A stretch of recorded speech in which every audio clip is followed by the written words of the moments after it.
Are you a healthcare professional working with breastfeeding infants?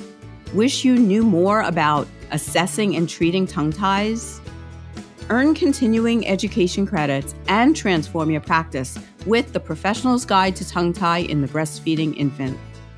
It's perfect for any practitioner who works with infants and their mothers, especially those working through feeding challenges. Learn to identify who needs treatment, build a qualified care team, and provide holistic care options. Discover the ins and outs of frenotomy, including procedure preparation and best aftercare practices. By the end, you'll be confidently supporting breastfeeding families armed with the latest protocols and be part of an interdisciplinary community of experts just like you. Tongue ties are nothing new, but the right way to assess and treat them is. Ready to make a real difference?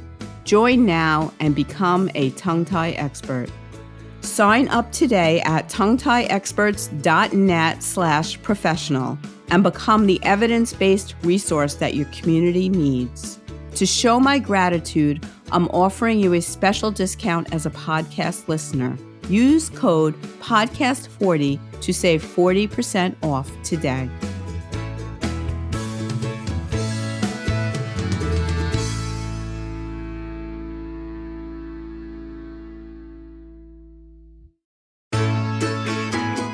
You're listening to the Tongue Tie Experts podcast, a weekly program providing information and support for those families impacted by tongue and lip tie and the professionals caring for them.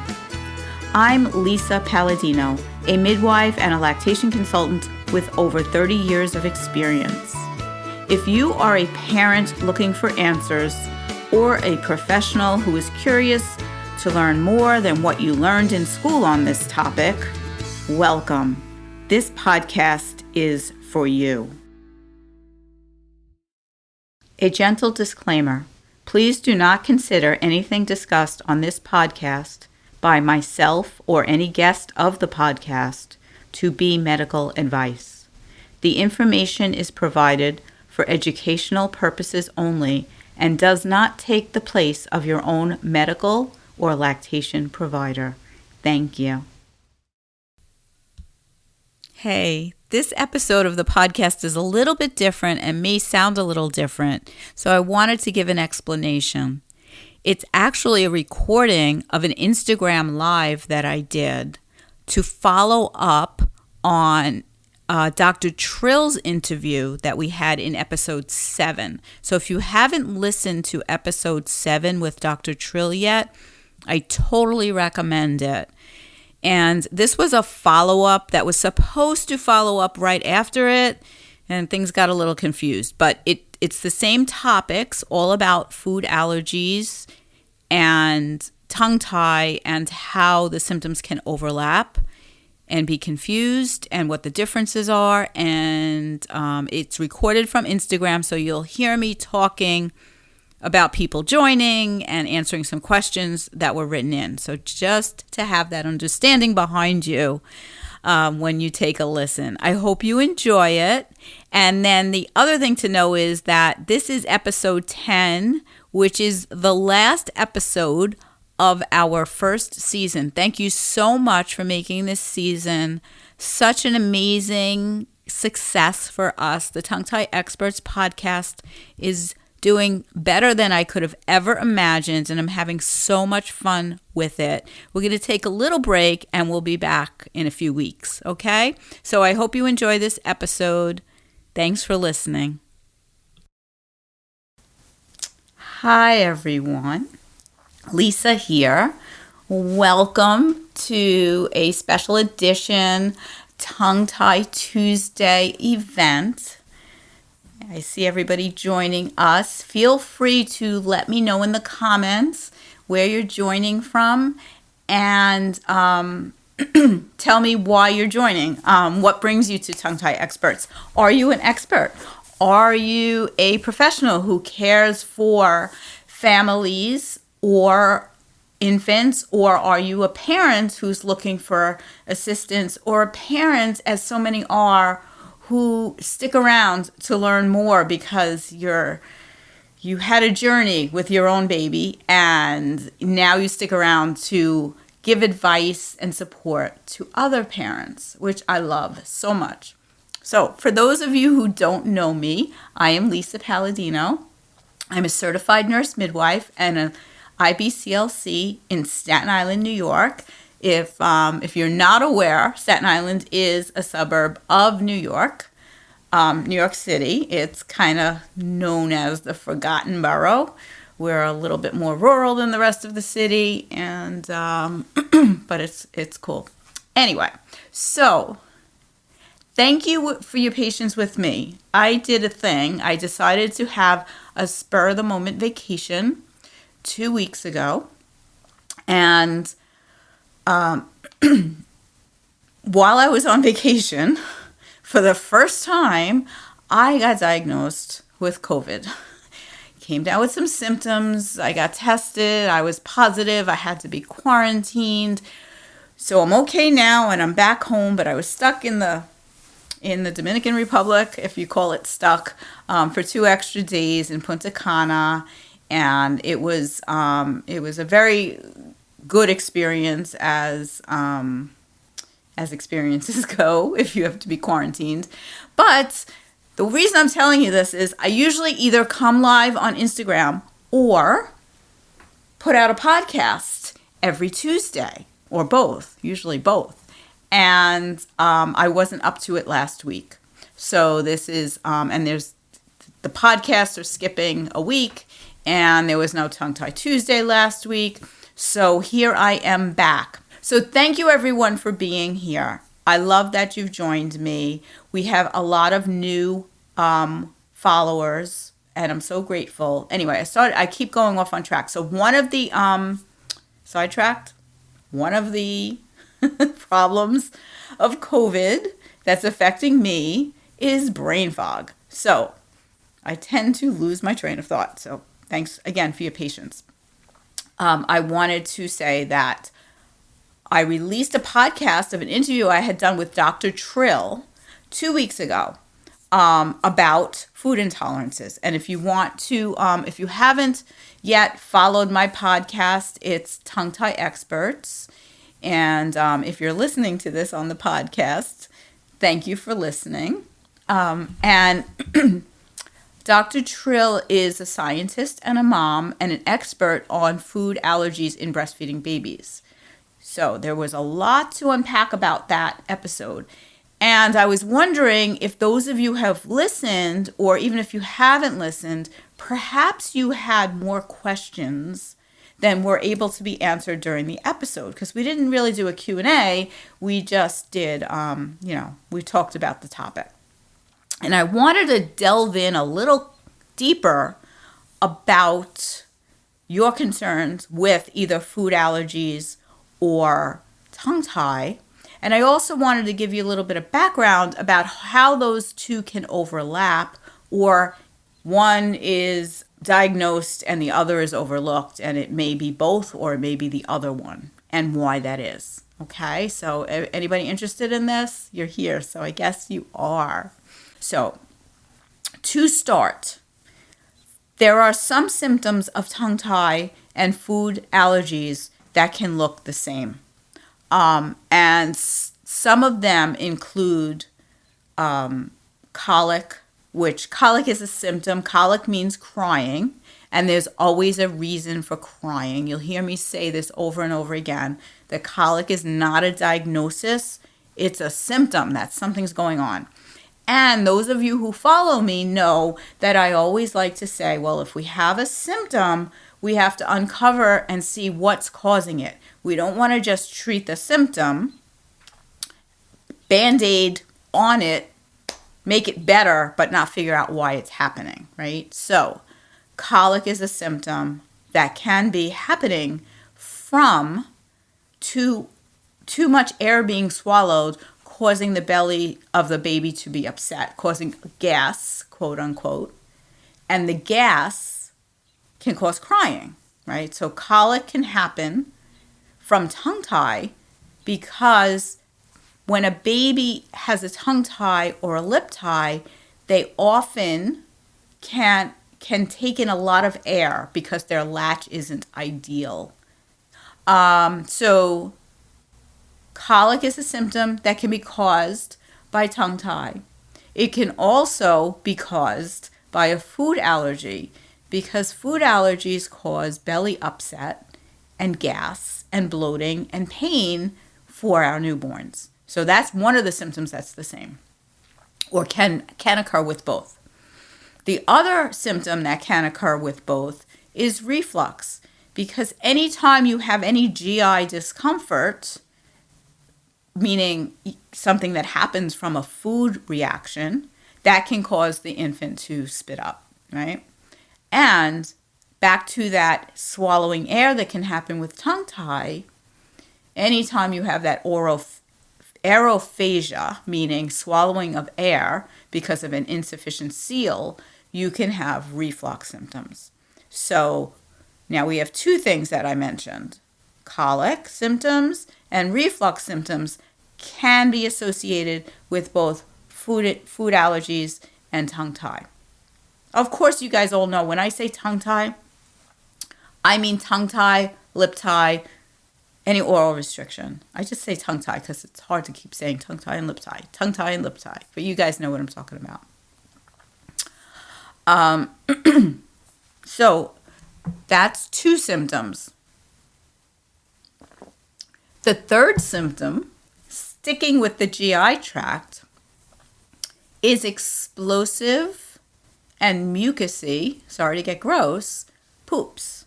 I have seen both with food allergies and with tongue tie. Now with food allergies, it's a little obvious because that poor baby is having a reaction in their belly and it causes the whenever there's a reaction in the intestines lower down, it can cause mucousy poops or explosive poops. Now, if we go back to food allergy, tongue tie with the swallowing of air, if that air doesn't come up in reflux, if it's not causing colic, or it may be causing colic, but then it's also can cause explosive poops. And when the digestive system is working so fast, where the air is pushing it through, sometimes there's irritation that can result in some mucus. So I also had a question about bloody poop. I have not seen blood in the stool just associated with tongue tie, but I would not say it's an impossibility.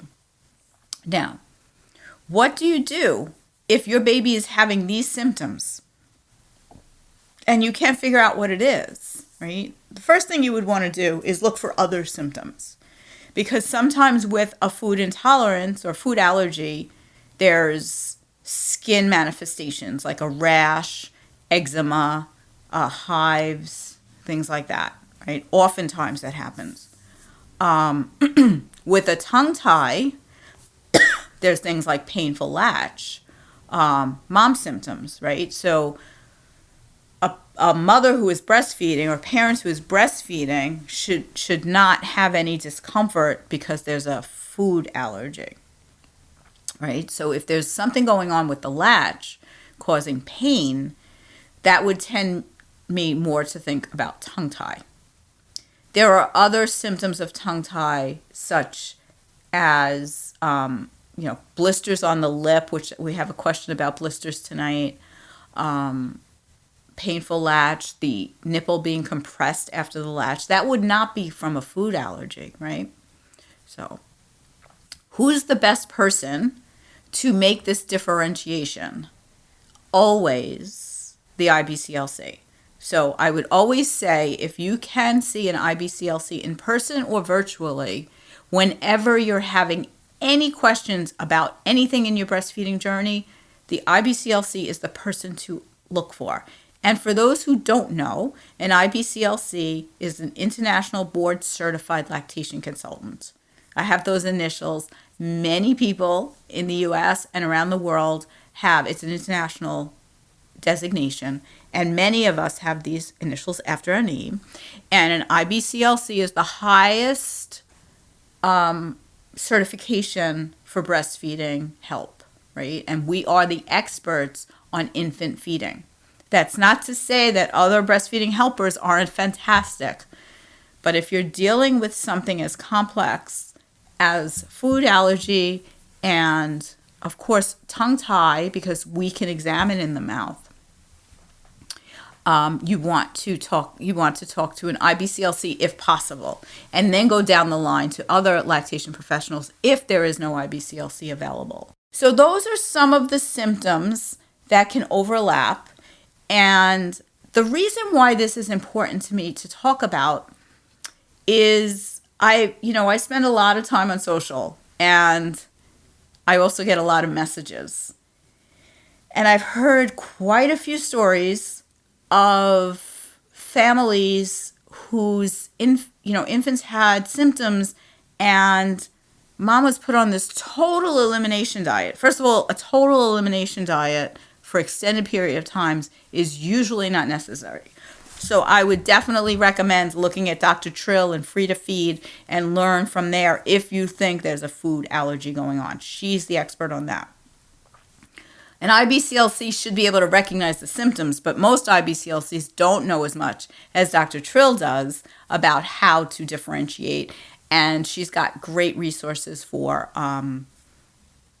distinguishing which foods and easy elimination diets, and realizing that food protein comes out of your breast milk much quicker than we thought, and it's a trial and error, but it's usually quicker than, and a quicker result usually than most pediatricians will guide you through, right? So you don't have to take everything out for 6 months and just suffer. There's easier ways to do that. Lost my train of thought again. For those who are just joining me, I explained before that I had COVID 2 weeks ago now, and the brain fog is still there. But okay, so that's what you want to do if you think it's a food. Oh, so I know what I was saying. I've seen babies on complete elimination, mothers on complete elimination diets, and nobody has looked under the tongue. So if you've been on an elimination diet and symptoms are not improving, you need an evaluation of the tongue, the oral anatomy, the lip, and see what's going on. Okay, that's the only way to know if it's one or the other or both, is by having an exam. And I have some questions here that people sent in response to my sticker. Anna wanted to know, can tongue tie cause mucousy poop, or does it always mean allergy?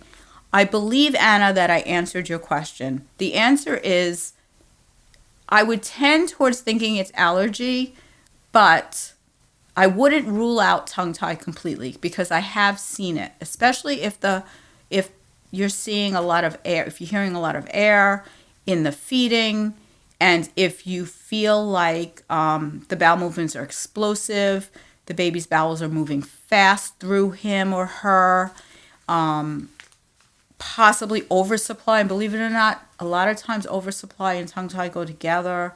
Not that one is caused by the other, but they can be associated.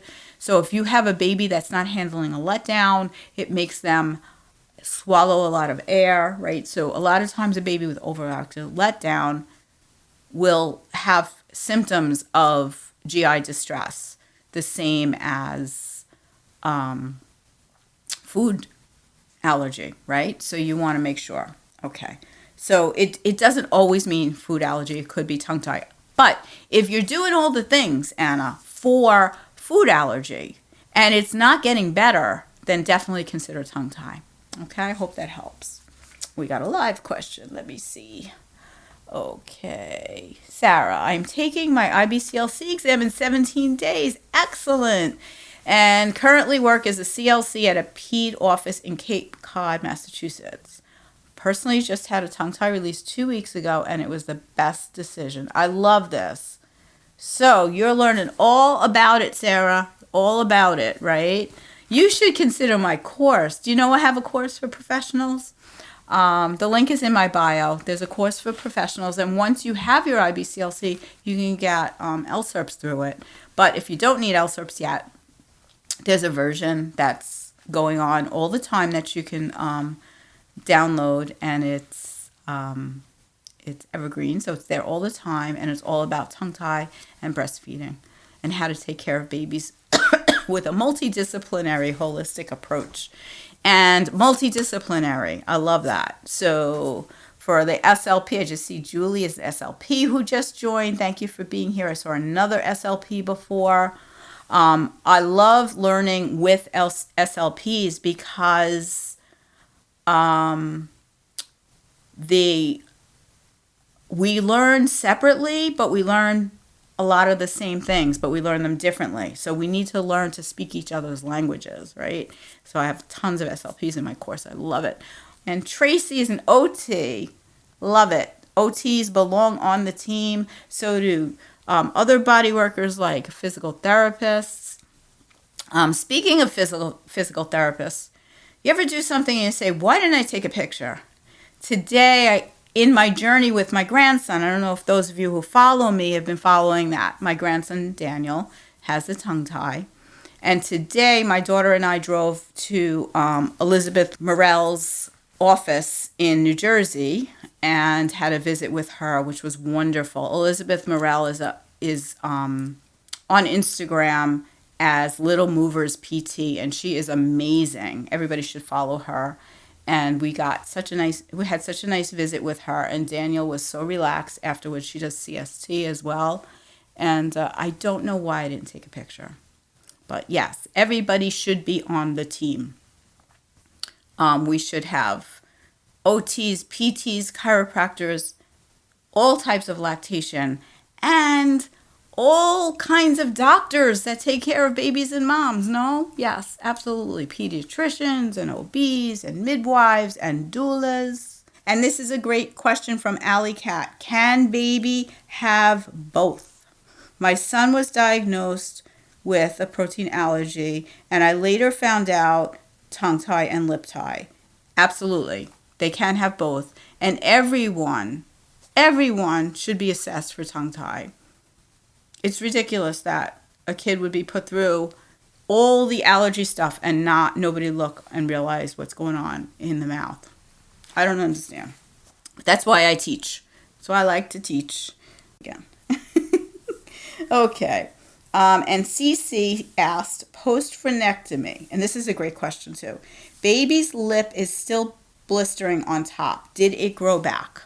So what I would say to CC is, if you're listening, when the lip tie is released, you want to make sure that it can flange, right? So if the baby is still tucking their lip in, you're going to continue to get blisters. So now that it's released, we have to teach it to come up. So there are lots of exercises to do, or just flanging the lip up when the baby is on the breast to make sure the baby's not sucking on the lip anymore. And that should help the blisters go away. Blisters look a little funny, but they don't cause any harm. They're another of the symptoms that we get, right? It's not harmful in itself. It's just a symptom. So does anyone else have any questions for me about food intolerances, about tongue tie, about my course? I would love to answer your questions if you have them. If not, be sure to follow me here on Instagram. If you're listening to the podcast, come on over to Instagram at Tongue Tie Experts. If you are on Tongue Tie Experts and you don't subscribe to the podcast, I would love to see you subscribe to the podcast. The more people that do, and subscribe to get it and listen, then the more people it gets sent to. And we want to get the word out. We want more providers to be able to learn about tongue tie and lip tie and topics like food allergy and all the other things that I'll be talking about related to these topics of breastfeeding and even beyond. We want to get the word out so that less of you are, find yourselves in a place where you can't find professionals to support you.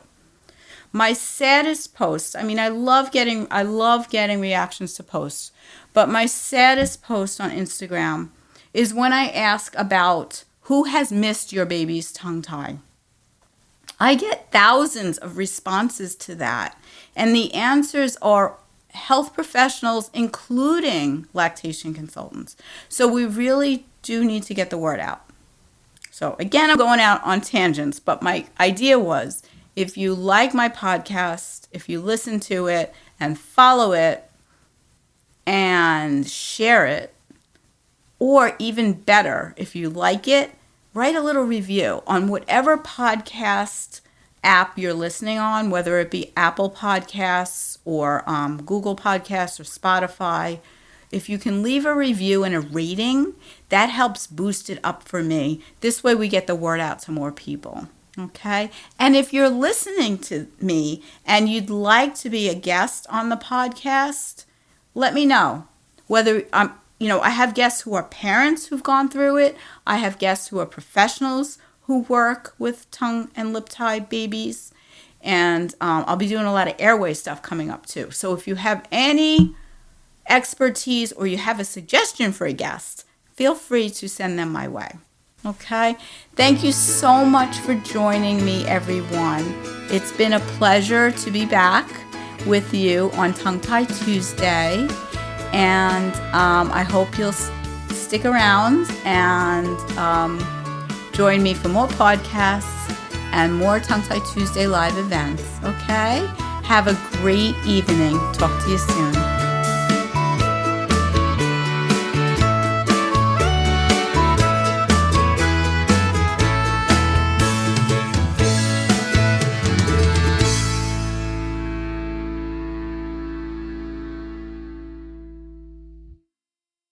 Tongue tie cases can be confusing, but what if you had a place to ask questions, learn from experts, and connect with professionals who truly understand? That's exactly what you'll get when you join Tongue Tie Experts Insiders. It includes monthly online meetups with me, Lisa Palladino, expert guest speakers sharing the latest research and best practices, a private community of other professionals ready to support you every step of the way. For just $19.99 a month, you'll never have to navigate tongue tie cases alone again. Join the community today. Your future self and your patients will thank you. Sign up now at tonguetieexperts.net/insiders.